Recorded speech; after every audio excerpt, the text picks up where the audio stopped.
Welcome, wrestling fans, to this WWE show review on Tim Reynolds Show, as we're reviewing the Monday Night Raw after SummerSlam, and this one is always one to pay attention to, as we would see the show kicked off with none other than the new World Heavyweight Champion, Gunther, as he would come out to the ring to celebrate his victory over Damian Priest this past weekend at SummerSlam, and man, did he let us know that he is going to take this title to a whole nother level, and Monday Night Raw to a whole nother level, as he looks to be one of the best ever to wear that title around his waist. But then we would see him interrupted by none other than the Apex Predator, the Legend Killer, Randy Orton, as he would come down to the middle of the ring to face Gunther eye to eye to let him know that he is challenging him at Bash of Berlin in his hometown for the World Heavyweight Championship. And as the new champion stared down Randy Orton, he made sure to let him know that he is not scared of him, nor will he ever be caught off guard by anything that he throws at him, like an RKO. And Randy Orton would let him know, hey, that's okay. I don't want it to come out of nowhere. I wanted you to see it coming right at you. As it is official, we will see Randy Orton, the Legend Killer, taking on the new World Heavyweight Champion, Gunther, at Bash at Berlin for the World Heavyweight title. Man, this is going to be one hell of a match, and I cannot wait to see these two go at it. And what a way to kick off Monday Night Raw, as we would see next up after that our first match of the evening, which would put Sheamus up against Ludwig Kaiser. As Kaiser returns to in-ring ability, we would see him go up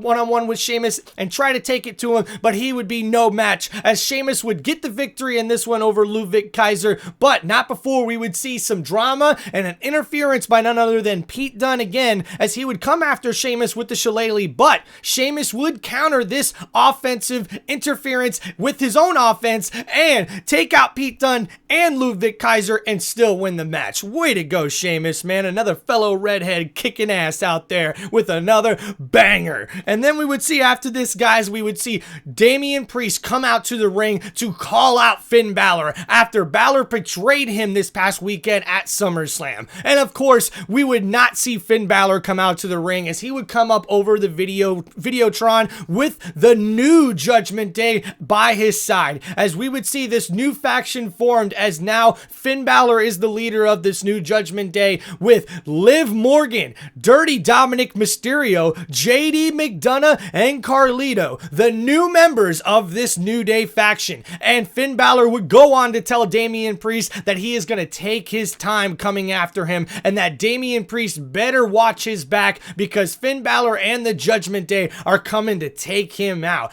Whew, I cannot wait to see how this new Judgment Day looks going forward, especially with Dirty Dominic Mysterio and Liv Morgan at a whole nother level with their dirty deeds. And are we going to finally see Carlito do a little something in this faction, as now he's a permanent member, and JD McDonough and Finn Balor are still your world tag team title champions? So we'll have to see what happens with this new faction going forward. And is Damian Priest going to get his revenge against Finn Balor? Man, I sure hope so. And then we would see after this, a next match of the night would be none other than Lila Valkyria taking on Shayna Baszler. And we would see Valkyria really put up a really good fight against Baszler in this one, but we would see Zoe Stark and Sonya Deville interfere in this matchup, causing disqualification, which we would then see shortly after that Damage Control come out to have the back of Lila Valkyria, as they have a problem with these three women, as they would try to take out and beat up Sonya Deville, Zoe Stark, and Shayna Baszler. And man, this would just build up to a match that we would have against these two particular groups later on in the evening, as it would be Dakota Kai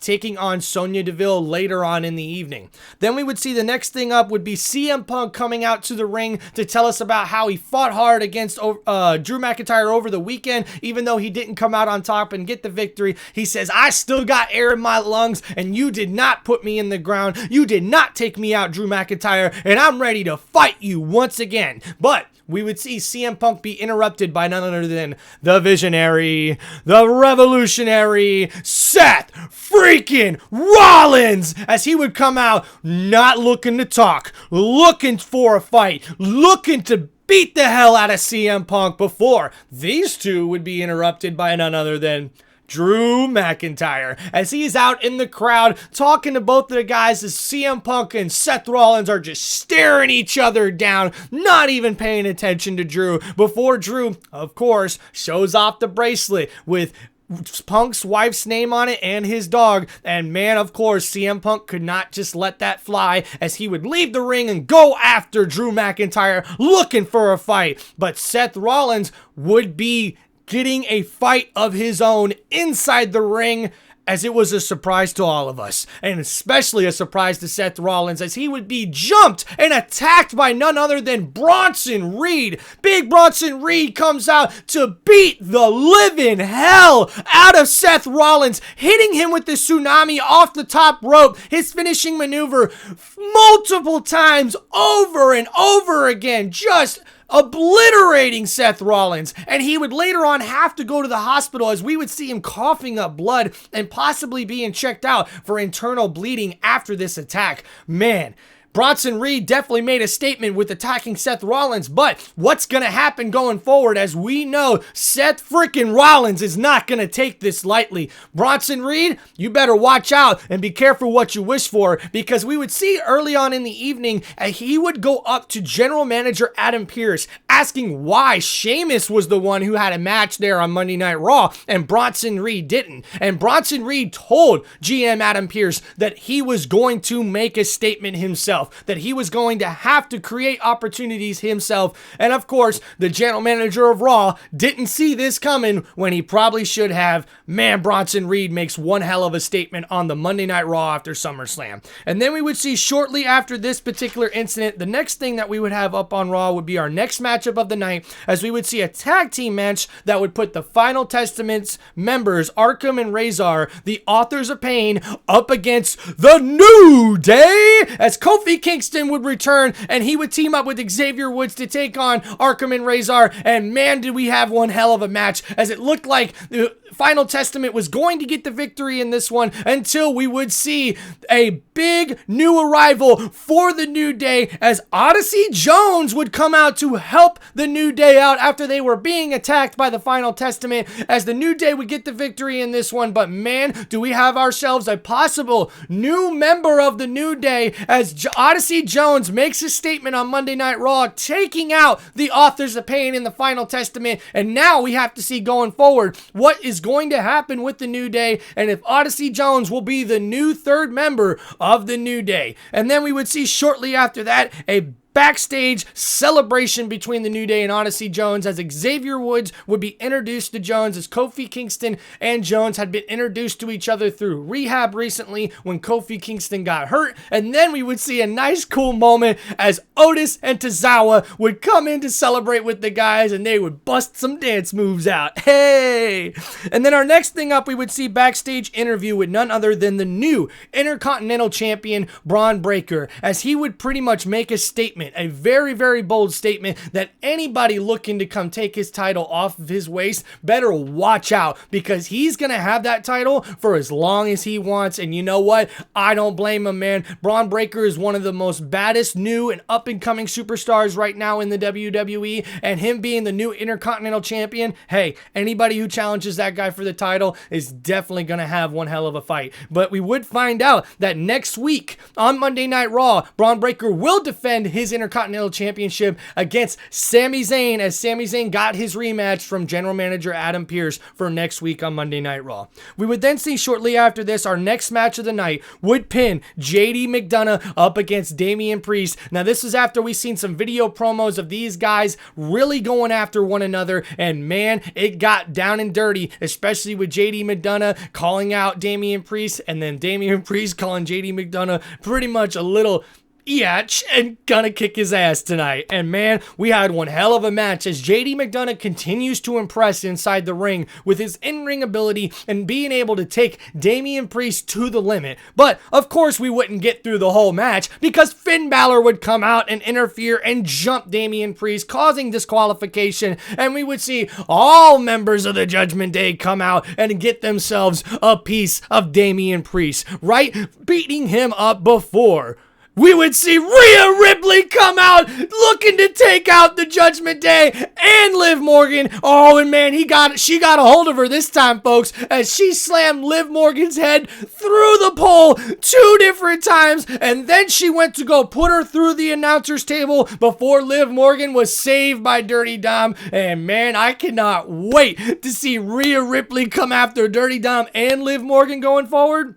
Man, this is going to be one hell of a storyline to pay attention to, as it wasn't done there, because of course Finn Balor would leave, but JD McDonough was stuck in the middle of the ring with Damian Priest and Rhea Ripley, and we would see one of the most nastiest headbutts I've ever seen Rhea Ripley land on anybody, and then of course we would see a South of Heaven chokeslam from your boy Damian Priest, making a statement against the Judgment Day, as the Terror Twins, both Rhea Ripley and Damian Priest, are looking to make a statement and take out the Judgment Day. Woo! This was such a badass moment on Monday Night Raw, guys. Man, I cannot wait to see this storyline going forward. And then we would see our next match of the evening. It would pin Sonya Deville taking on Io Sky. Now, Io Sky was only the person in this match because Sonya Deville, Stark, and Baszler jumped Damage Control earlier before the match started, taking out Dakota Kai, who was supposed to face Sonya Deville later on in the evening. So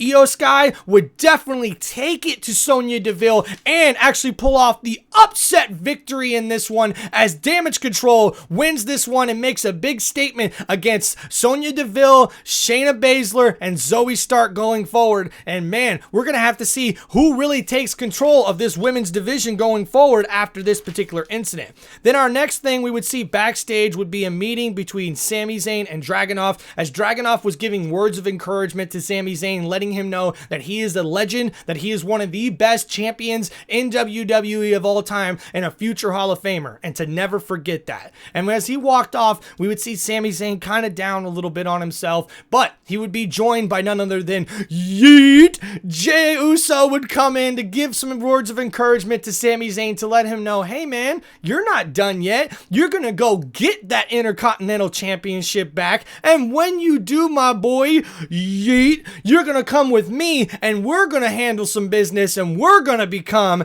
tag team champions again, and I'm gonna make my boy Sami Zayn a double champ. How about that? Yeet.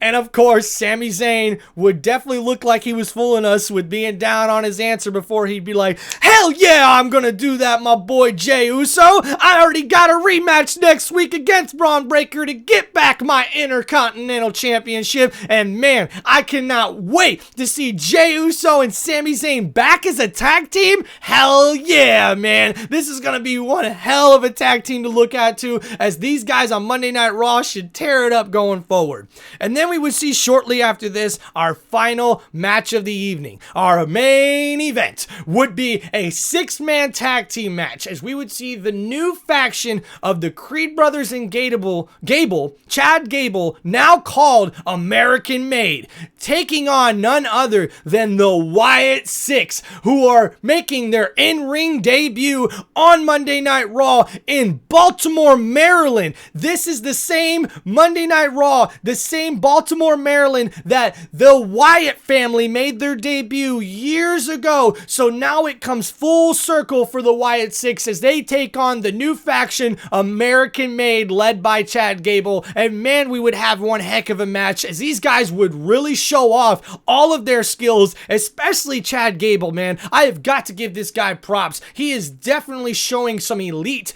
in-ring ability. But the American Made faction would be no match for the new Wyatt Six, as they would take out the Creed Brothers and Chad Gable and get the victory in this one. Their first ever victory on Monday Night Raw as a faction, as Uncle Howdy would come into the middle of the ring and laugh and let us all know that they are here. The Wyatt Six is here. And who's gonna stop them? I don't know, guys. This faction's one of the scariest and one of the most badass we've ever seen in WWE. But now we also have another new new faction. Hell, make that 2 with American Made. I love the Creed brothers and Chad Gable forming up to make this faction. They're going to be really good to watch going forward. And heck, what's going to happen with this new Judgment Day faction, guys? Man, it's real shaky. I thought this was the end of the Judgment Day after SummerSlam, but now we see they just retool, revamp, and now they are a whole different new faction now. And hey,